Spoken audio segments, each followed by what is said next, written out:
Today is part 3 of my friendship series, What is a Friend?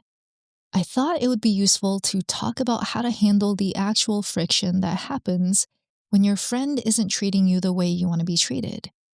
And this can be anything, like excluding you from group invites, leaving you hanging until the last minute so it's really hard to make plans, always showing up late, or even going out to eat together and then expecting you to chip in for things you didn't order. These are just a handful of the complaints that I've come up with my clients, but as you already know, this list can really be endless.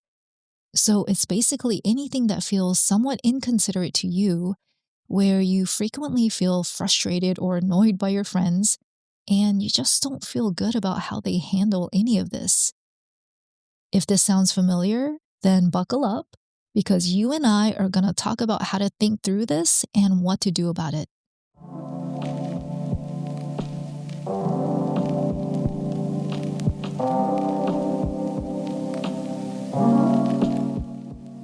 You're listening to This Is How You Think, the show that remodels your mindset. I'm your host, Jewel Kim. Let's dive in. So first, let me say that what makes certain friends kind of hard is that they can be annoying, but they're usually not 100% douchey, because if they were a total dick, you'd just walk away, right? Like, they're in this weird middle ground where they're just nice enough but frequently, in some way. So you often end up feeling like you don't want to be mean or making a fuss about nothing. And this is where a lot of people will tell me, oh, they've known this person for so many years, and they start making excuses for them.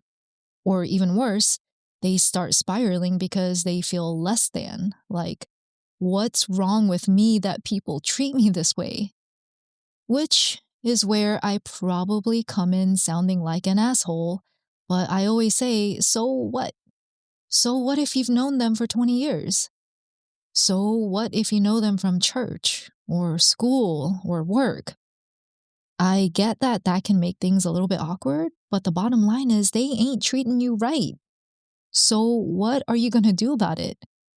Have you told them you don't like it when they do this thing or a bunch of these things? Because at the end of the day, you teach people how to treat you.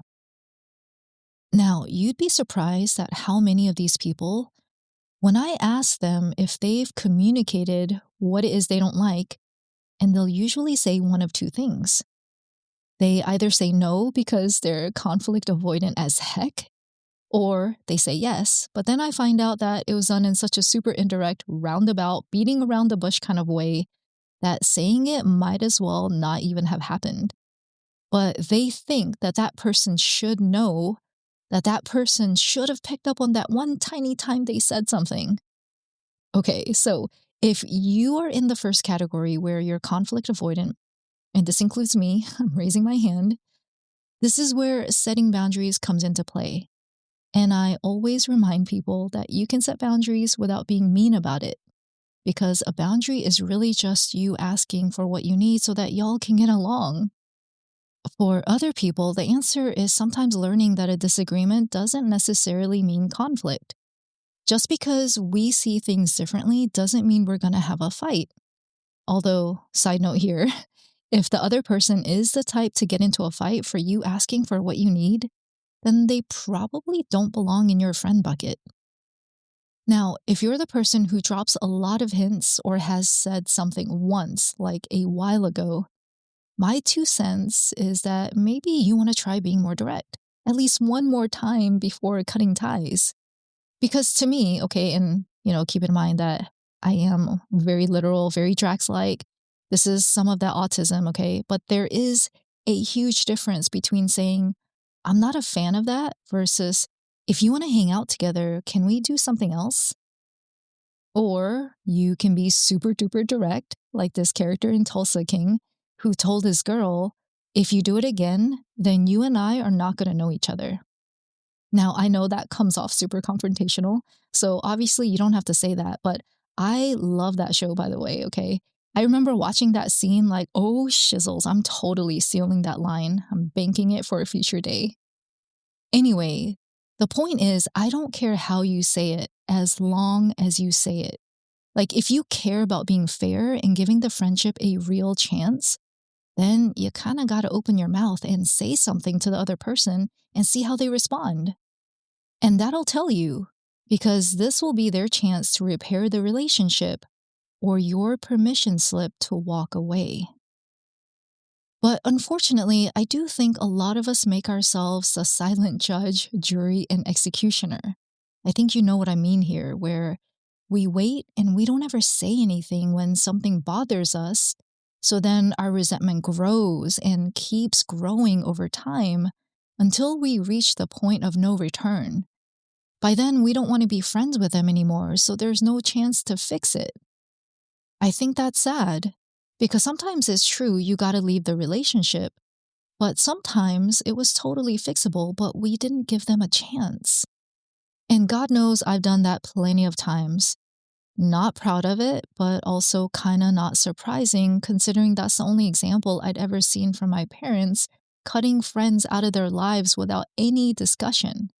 Which, now that I think about it, that's pretty effed up because those people were good to my parents and I think they deserved at least a conversation.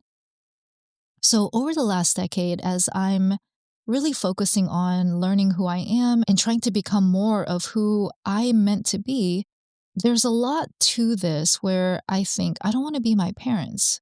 They've set some great examples, but in a lot of examples, especially around how they treat people, I just don't want to make the same choices. So for me, I've started having these difficult conversations with my friends or some now ex friends, and it for sure has not been easy. I still remember there was this time in 2022 when both my parents were in this terrible car accident and they were both in the hospital.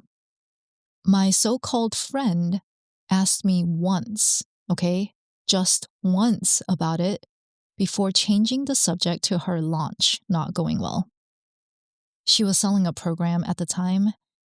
And yeah, that's all she ended up talking about. And I still remember after we hung up, I was thinking, how the heck did this turn into me comforting her? Like, WTF?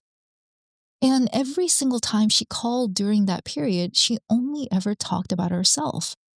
She was acting like everything was normal for me, which it most definitely was not because this was super traumatic. Now, how I handled it is I let a few weeks go by because at the time, I think I was just overloaded with the trauma of my parents and wanting to make sure that I was there for them, taking care of them, driving them to their doctor's appointments, right? It was a lot on my plate. And the last thing I wanted to handle was this one more thing. So I let a few weeks go by. And then after I got back to my own life, I ended up telling her that it was really disappointing for me as one of the hardest periods of my life where I needed someone to lean on and she wasn't there for me. How did she respond? Well, she got freaking defensive, which told me a lot about her character. But even despite that, I eventually forgave her and we moved on. But I'm not gonna lie, it was never the same after that. Now, I've had other friends handle that same scenario very differently, where when I shared how I felt, they immediately owned it and they tried their best to make it right. For me, those friendships are so much stronger now because I know I can trust them to have my best intentions at heart, and they can trust me to be honest about how I'm really feeling. So for me, the main takeaway is that people aren't perfect, and they're never going to be perfect because sometimes we have an off day or we don't handle something the right way. The important thing to remember is that if something's wrong, we'll tell each other and give the other person a chance to fix it because that's what having a healthy relationship means. Now, I know that having these conversations can be super uncomfortable. I get it. It has not been easy for me either. Sometimes I'll be sitting there with sweaty palms and sweaty armpits, feeling weirdly hot and cold at the same time, and maybe really angry or upset, depending on what's going on, which I don't love. But I guess that's the price to pay for growth. I do think some of us are lucky where we learn these skills much earlier in life, but a lot of us are actually more like me, where we never learned how to have the healthy discussions with uncomfortable topics while keeping a safe space and maintaining respect for one another without name calling or resorting to nasty language. That's because my family was very negative with very violent and judging language. It hasn't been great. And because we were like that, that's how I was. So I lost a lot of friends from not having that emotional and social intelligence, which sucked. But I think that's what life is, right? Life is about learning these lessons. Now, maybe you're thinking, well, what if you have the conversation and maybe you've had it multiple times, right? Asking for what you need, like 2 or 3 times or more, and the other person says that they'll change, but then it doesn't. Maybe stuff changes for a week or two, and then it goes back to how it's always been. What do you do? Well, from my perspective, this is where you have to make a choice. You have two options. You stay friends or you don't. If you continue the friendship, then that means you're going to have to learn to accept them as they are without harboring unrealistic expectations that they'll change. And personally, I haven't seen this work out too much because usually the resentment keeps growing and just poisons the vibe. The only time this hasn't happened is when you continue the friendship, but you consciously dial down the level of closeness you have, right? Like you recognize that you've placed them in a friendship tier higher than they deserve to belong in. But otherwise, it just seems to be human nature that we can't let go of certain things. I also know that sometimes some people can. As rare as it is, they can, and kudos to them. Maybe they're related to Mother Teresa or something. But whatever you do, I do think that you need to make a very intentional and conscious choice about this. Because what a lot of people do here in a very unproductive manner is that they are hoping that the other person will change, even though there's no evidence that that will happen. And then they'll make that lack of change mean something about themselves, usually that they're unloved or unworthy, and then it turns into this weird waiting and proving game. So they just kind of end up getting dragged along for the ride. And my whole take on this is that there are some people who are in our lives for a season, or maybe even multiple seasons, and then it's just time for them to move on. But there are other people who stay in our lives and they grow alongside us, and it's beautiful. But you know what? It's really hard to find the good ones when our lives are filled with the wrong people. It's kind of like trying to grow flowers in a garden that's overrun by weeds. Now, it's not my place to tell you to remove the weeds or even to tell you which people are the weeds. But I think you already know, right? They're the people who leave you feeling drained and not good consistently. So let's say you have a bunch of people like that and you're just like, no, these people have got to go, and you decide to formally end the friendship. The way that I've said it in the past was something like this. Hey, I think it's time for us to part ways. Thank you so much for your friendship, and I wish you the very best.